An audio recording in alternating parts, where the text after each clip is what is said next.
Porque há um mistério na vida do intercessor. O intercessor não vê só o começo, ele enxerga também o final da história. Eu estou vendo você em uma batalha travada, mas eu estou vendo você erguendo devagarinho uma bandeira que sobe em direção ao topo. E essa bandeira é a bandeira que expressa uma vida vitoriosa que venceu. Você nasceu para vencer. Eu estou vendo você em uma batalha travada, mas eu estou vendo você contando o seu culto em ações de graça e dizendo: passei pelo deserto, fui provado, fui tentado, mas aqui estou eu para contar a minha história. Quem acredita nisso, levanta a mão e glorifica ao Senhor. O grande ministério da oração e uma artéria central desse ministério, que é a intercessão. Interceder. E hoje a ideia aqui é, ainda no segmento do tema, falar um pouquinho sobre coloque-se no lugar do próximo, que é evidente algo que a gente trabalhou dentro de um outro campo de ideia, mas hoje tomaremos como base para este tema o texto que fora lido aqui como leitura devocional. Nessa leitura devocional, ou texto, na verdade, que foi lido como leitura devocional, na verdade vai retratar um período de tempo na história do povo de Israel. Eu acho que ninguém no Antigo Testamento, nenhuma nação, nenhum povo tem tantas experiências em batalhas, tantas experiências em confrontos como o povo de Israel. Toda a história do povo de Israel, nós encontraremos sempre batalhas acirradas. E aqui, nesse texto, nós vamos falar no período em que eles chegam numa região chamada Refidim. Israel sai da terra do Egito, uma localidade por nome de Gósen. Era uma terra fértil, separada, na verdade, do povo egípcio. Era uma terra selecionada para criar ovelhas, visto que não era comum para os egípcios criarem ovelhas. Eles criavam gados. E quando o povo de Israel, na verdade, foi para lá, então o faraó sugeriu a José que eles ficassem numa terra separada, por conta dos seus costumes, por conta, na verdade, das práticas religiosas. E aqui nós encontramos esse povo que sai da terra do Egito em direção à terra prometida, aquilo que Deus havia prometido para Abraão, sabe? Quando Abraão sai da sua terra, no capítulo 12 de Gênesis, quando o Senhor fala com ele, que ele deveria ir para uma terra que o Senhor tinha preparado para Abraão. E agora, o povo de Israel está exatamente entrando na terra prometida, certo?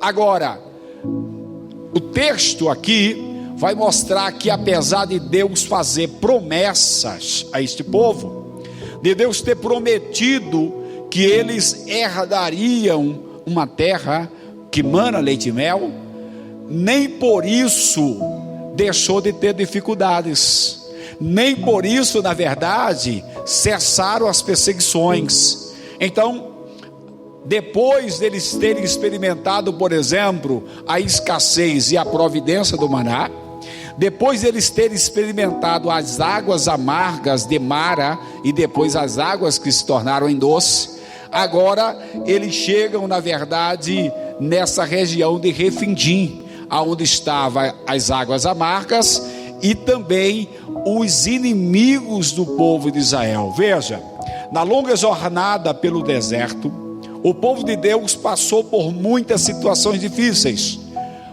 por além da escassez de alimento, dos perigos do deserto proporcionados. Inimigos se levantam contra os israelitas. O povo está na ânsia de entrar na terra da conquista, na terra da vitória.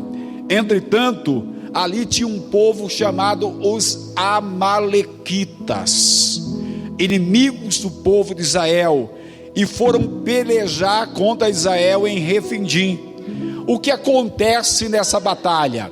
Segundo a história, os amalequitas eram numerosos demais, era um povo que facilmente ganharia para os guerreiros de Israel. Israel estava diante de um desafio da sua vida. Israel estava diante de uma proposta que não era fácil vencer. Moisés deu ordem a Josué. Quem era Josué? Josué era o general, era o capitão do exército do povo de Israel. Moisés dá ordem a Josué, e acompanhado de Ur e de Arão, eles subiram ao cume do monte, porque enquanto os guerreiros estavam lutando contra os amalequitas, Deus precisou levantar intercessor para vencer a batalha. Veja, nós temos uma nação, nós temos a arca do concerto, da aliança, nós temos os sacerdotes, nós temos aqui os levitas, nós temos o povo, na verdade, que há uma suposição de até 3 milhões de pessoas estavam no deserto, porque somente homens, tinha cerca de 600 mil homens. Imagine que o cenário da batalha estava preparado. Entretanto, Deus precisou levantar um intercessor.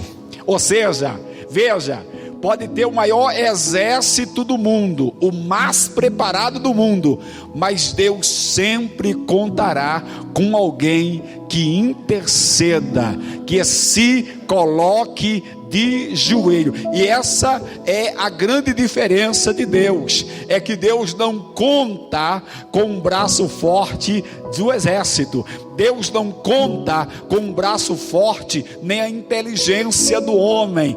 Deus contará com todos, mas Deus contará exclusivamente de um intercessor, de alguém que acredite que a vitória virá não pelo poder do braço, não pela intelectualidade, não pelo planejamento estratégico do exército, não pela quantidade de lanças e espada, mas que diga que a nossa vitória vem do Senhor. Glorificado seja o nome do Senhor. Alguém me perguntou uma certa vez, disse: pastor, por que Deus usou os 300 de Gideão? Qual que é a diferença? É que se Deus na verdade usasse os 32 mil, se Deus usasse os 22 mil, se Deus usasse os 10 mil, certamente eles diriam: vencemos pela quantidade. E aqui, já que o tema é intercessão, o intercessor muitas vezes é aquele que vive sozinho. Quem ora, é bem provável que no momento de necessidade esteja só. Quem busca Deus, é bem provável que no momento que você precise ser abraçado, você se sinta só.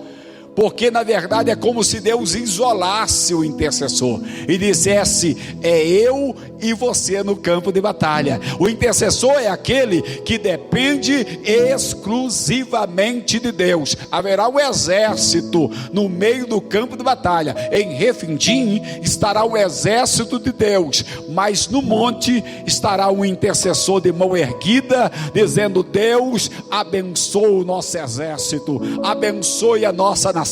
Deixa eu dizer uma coisa: você é a pessoa que Deus colocou em cima do monte. Você pode até olhar diante de você, há uma multidão, há um exército, mas Deus conta com o teu clamor, com a tua intercessão, com a tua oração, e a partir do teu clamor, Israel vencerá a batalha, a tua família vencerá a batalha, aqueles que você está intercedendo vencerão a batalha através do clamor e da oração. Aí o salmista vai dizer: por causa da aflição do pobre, Salmos 12, versículo número 5, eu me levantarei agora, diz o Senhor.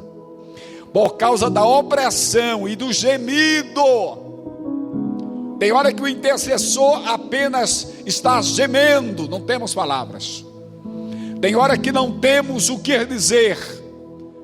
Tem hora que apenas estamos derramando lágrimas. Mas deixa eu falar uma coisa.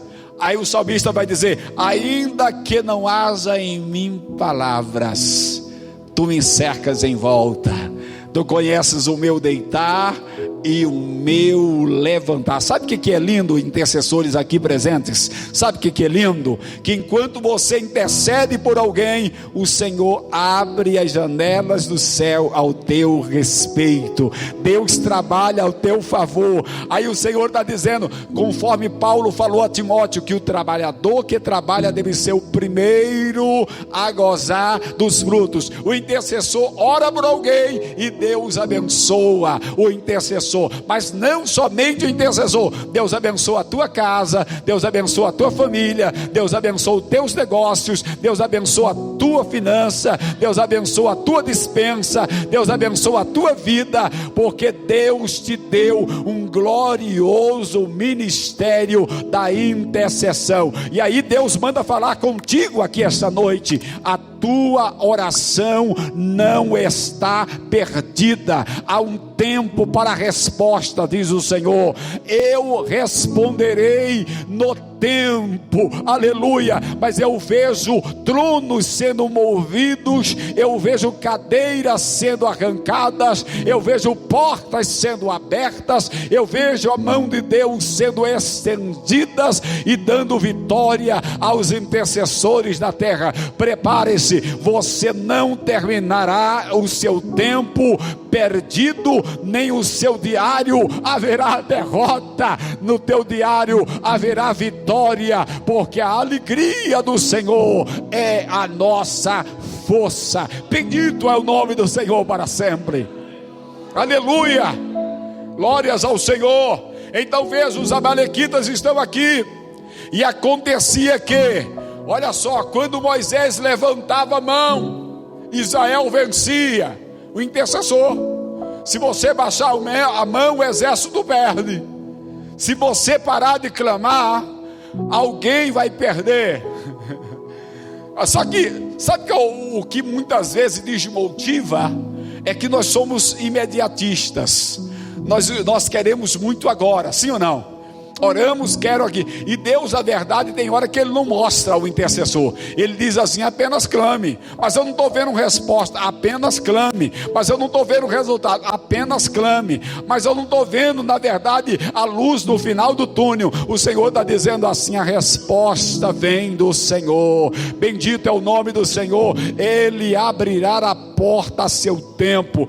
Olha só, Israel estava no campo de batalha, os soldados lutando contra Amaleque. Na verdade parecia que ia ter baixa no exército de Israel, mas a Bíblia diz que enquanto Moisés estava com a mão assim, ó, tem hora que o intercessor não precisa nem falar, só ergue a mão, só erga a mão, direcione a mão, estenda as mãos, porque há uma ação de Deus sobre a tua vida. Glória a Deus, glórias ao Senhor. E o Senhor manda dizer, Deus está falando em meu coração aqui nessa noite, Ele manda te dizer que a tua oração é profética. Quando você libera uma palavra, o mundo espiritual entra em choque. E quando você libera uma palavra, cumpre-se o que está escrito em Salmos: 1000 cairão ao teu lado, 10.000 à tua direita. Você não está vendo, mas enquanto você intercede, Deus está livrando o teu filho, Deus está livrando a tua casa, Deus está livrando o teu marido, a tua esposa. Está tendo livramento na terra, Deus está se movendo na terra, Deus está agindo na terra. Ele está dizendo: parou de clamar, clame. Parou de clamar, erga a mão. Então não tem mais força de clamar, erga a mão, porque enquanto a tua mão estiver estendida em direção àqueles que devem serem abençoados, o Senhor estará derramando maná, o Senhor estará derramando cordonizes, o Senhor estará mandando suprimento, o Senhor está enviando o seu anjo, o Senhor estará cobrindo com a nuvem de de dia e a coluna de fogo à noite, a coluna da proteção, a coluna da graça, da honra, da glória, das mãos do Senhor. Eu vejo Deus estendendo as mãos aqui nessa noite. Eu vejo a ação de Deus. Aleluia. Erga a sua mão, porque eu vou liberar uma palavra. Aleluia. Esta noite, diz o Senhor, é noite de resposta. O meu trono está voltado sobre a sua vida aqui nessa noite. Haverá um mover de Deus tão grande na tua vida, que muitos que viram parte da tua história verão ao outro lado, a outra versão. Terá uma nova interface da tua vida, uma versão melhor de você, a melhor versão de você mesmo, porque a glória do Senhor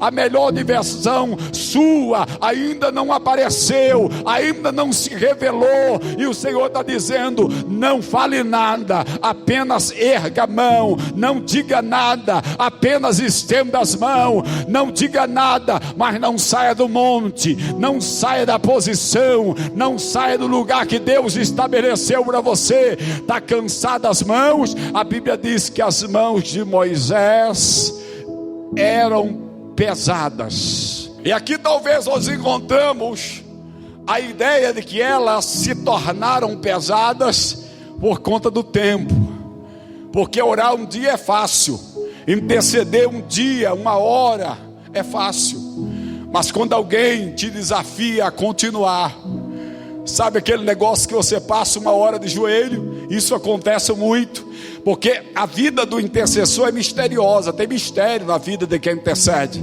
Tem hora que você dobra o joelho, o Senhor diz: continua a mão um pouquinho, mas você diz para o Senhor: eu não tenho palavra nem força mais, está doendo o joelho, eu quero me levantar, eu quero respirar. O Senhor diz: continua um pouquinho mais, ora mais, chora mais, se humilha mais, busca mais, clama mais, permanece, desce. Aí você diz: pai, mas eu já disse o máximo, eu já coloquei até a boca no pó. Ele está dizendo: desce mais, se humilha mais, clama mais. Eu quero que você tão somente admita que os seus braços estão cansados. Eu quero que você tão somente admita que a vitória vem do Senhor. Quando o salmista vai dizer: elevo os meus olhos para os montes, de onde me virá o socorro?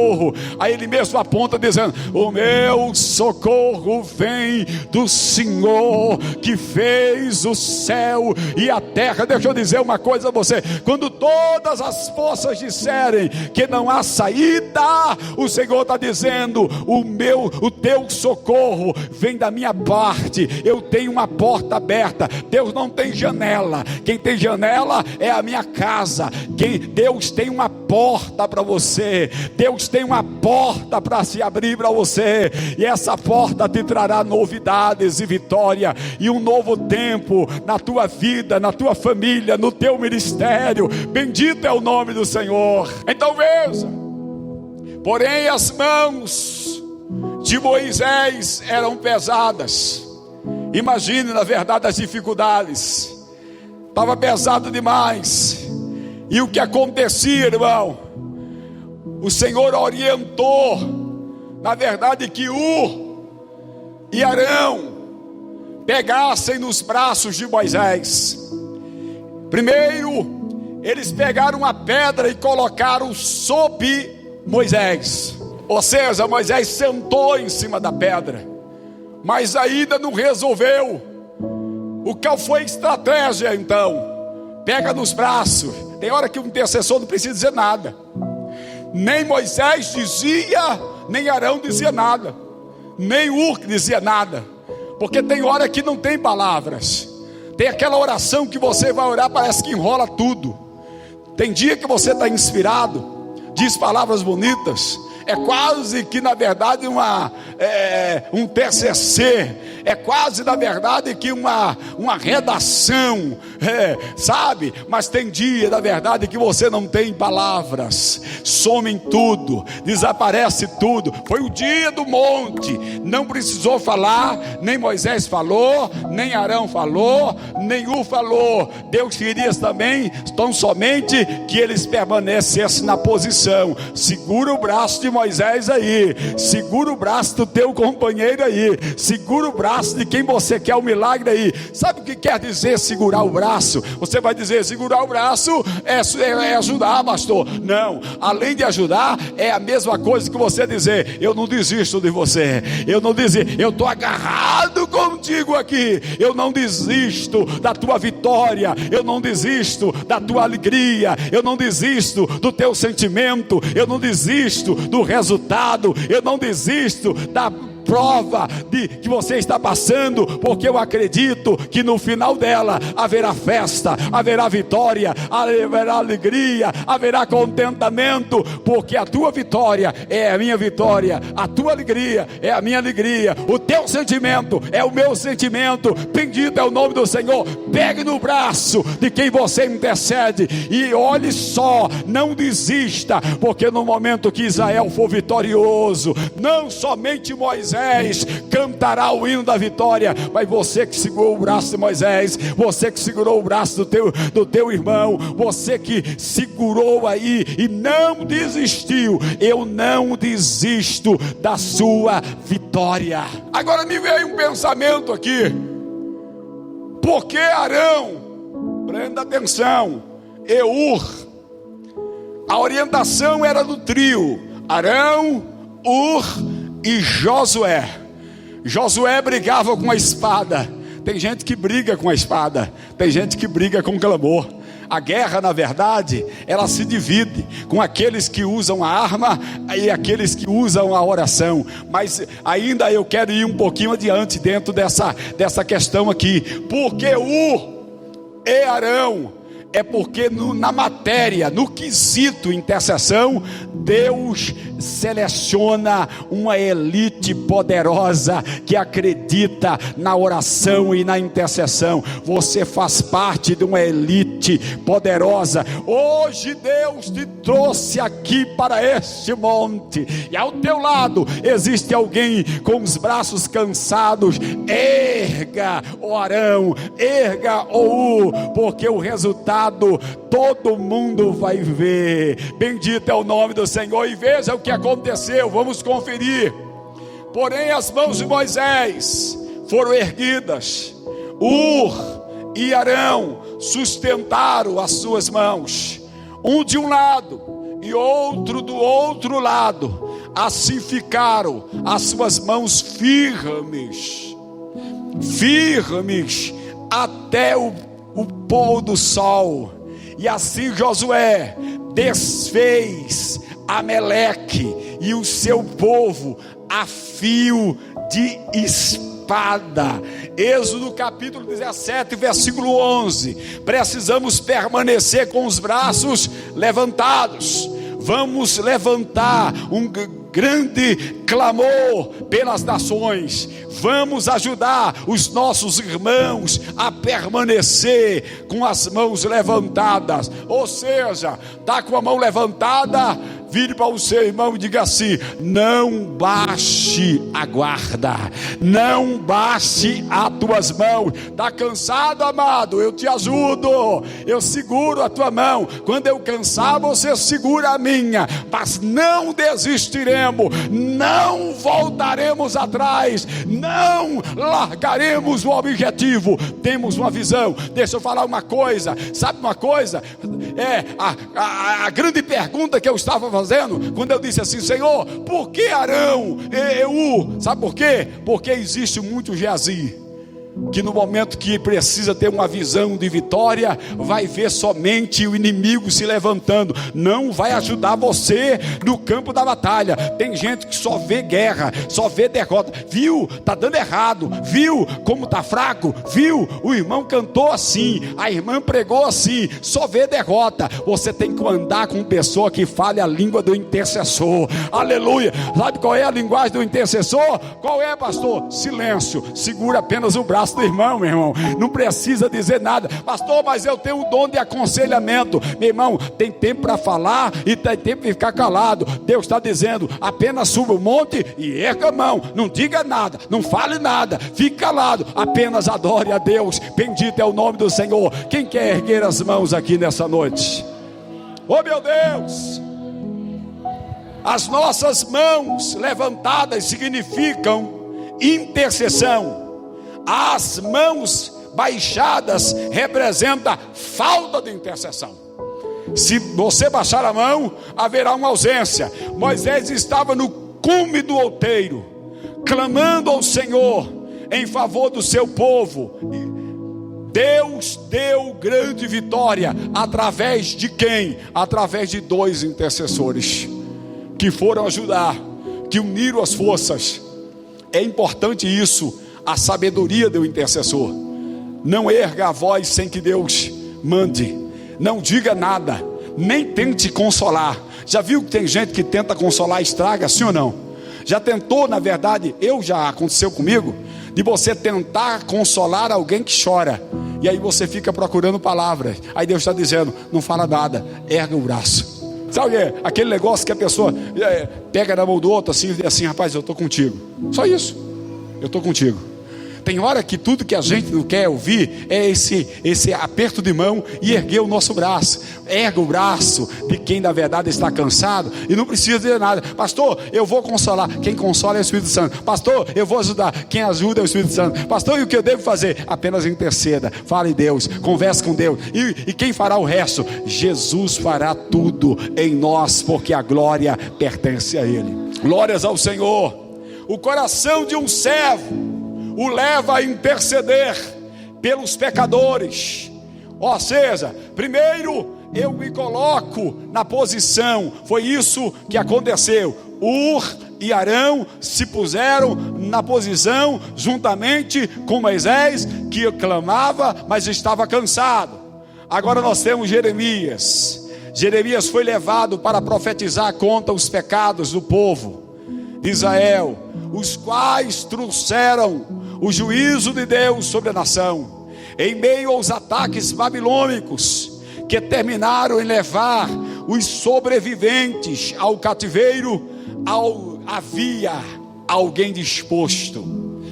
Quem sabe aqui que Jeremias escreve o livro de Lamentações, que é o livro da intercessão, e ele escreve no período durante o cativeiro. Porque apesar de Jeremias não ter sido levado ao cativeiro babilônico, ele fica com os remanescentes em Jerusalém. Ele é tido como profeta exílico, porque ele vive no período exílico. E é nesse período que ele escreve o livro crasso da literatura profética. É tão crasso que ele, apesar de não ser propriamente profético, entre os profetas maiores está o livro de Lamentações. Olha que coisa! Lamentações se encaixa entre os profetas maiores. Teremos o caso Isaías, teremos o caso Jeremias, Daniel e Ezequiel, e Lamentações, porque lamentação na verdade é o clamor, é a intercessão de um profeta para com uma nação. Então veja, olha que Jeremias foi levantado para profetizar, e ele profetiza entre os sobreviventes do cativeiro. Havia alguém disposto a interceder por sua nação, mesmo no meio das ruínas. Jerusalém ficou somente ruínas, os muros foram destruídos, aquilo que os remanescentes plantavam, os saqueadores vinham e roubavam. Eles eram roubados ali. E Jeremias continua acreditando.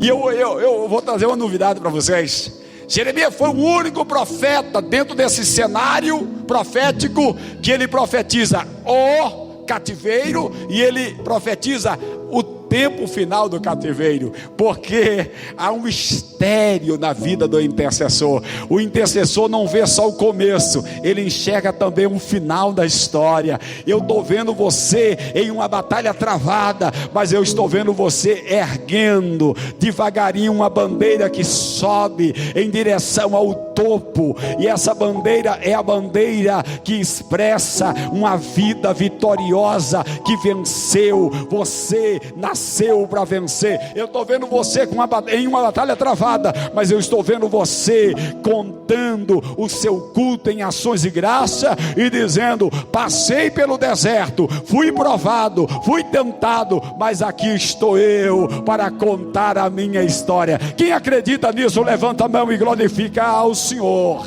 Se a estiagem parecia devorar o reino de Israel ou de Judá, as lágrimas de Jeremias estavam lá para regar o coração de Deus. Eu vou repetir: se a estiagem, a seca, se não chovia em Judá, as lágrimas do profeta regavam o coração do Pai.